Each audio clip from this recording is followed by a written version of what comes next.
Modifications bye Hindle, मैकलीन्स के dual impression technique में modification किया हिंडल्स ने, और वो क्या है कि उसने स्पेशल ट्रे बनाई जिसमें ओक्लूजल ने उसने प्राइमरी कास्ट को यूज़ करके फैब्रिकेट किया। एंड द मोस्ट इंपॉर्टेंट थी कि उसने उसमें टिश्यू स्टॉपर्स को ऐड किया।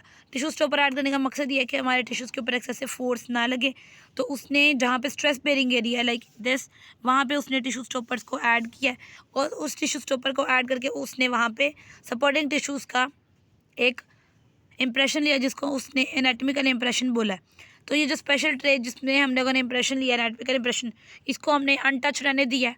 इसके ऊपर ही हम लोगों ने स्टॉक ट्रे यूज़ की, जैसे कि हम लोग इसमें भी करते थे जो मैकलीन्स के मेथड में। इसमें सेम हम लोगों ने यहाँ पे स्पेशल, लेकिन अब स्टॉक ट्रे जो है वो भी स्पेशल है।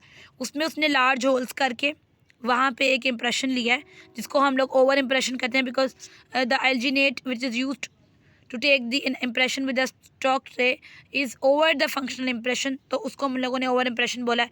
और उसमें उसने अपने फिंगर्स के थ्रू ये जो होल्स हैं, स्टॉक ट्रे के होल्स हैं, इनके ऊपर फिंगर प्रेशर लगाया है ताकि हमारी जो रिम है स्पेशल ट्रे की उसके ऊपर प्रेशर लगे और इन रिटर्न वो हमारे टिश्यूज़ पे लगे प्रेशर, और इस तरह से हमारी ईडेंचुलस रिज का इम्प्रेशन आ जाए।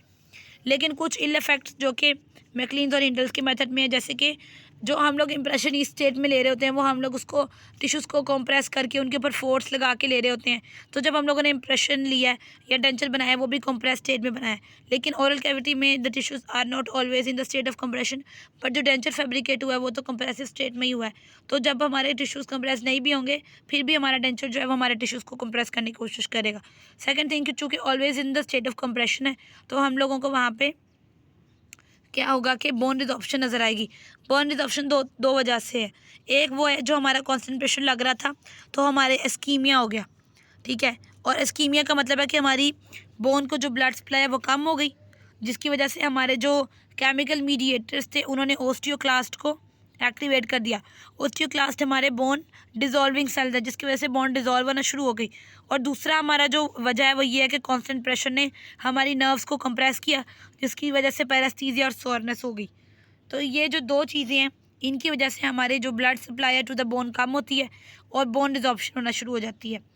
अगर हमारे जो रिटेंटिव क्लैस्प हैं वो हमारी डेंचर बेस को अच्छे से होल्ड नहीं कर रहे हैं, so the partial denture is slightly occlusal to the normal position, यानी वो थोड़ा सा क्या होगा, टिश्यू रिबाउंस की वजह से पुश अवे होगा अगर हमारा क्लैस्प अच्छे से उसको अपनी जगह पे मेंटेन नहीं करता।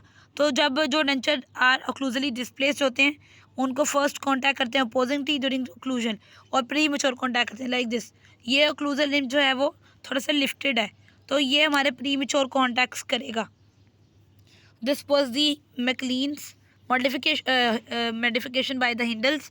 और इसमें कुछ ड्रॉबैक्स हैं। नंबर 1 के हमारा कंप्रेशन है, और नंबर 2 हमारी बॉन्ड डिसॉर्प्शन है, और नंबर 3 के प्री मेच्योर जो ओक्लूजल कॉन्टैक्ट्स हैं अगर थोड़ा सा ओक्लूजली लिफ्टेड डेंचर है तो।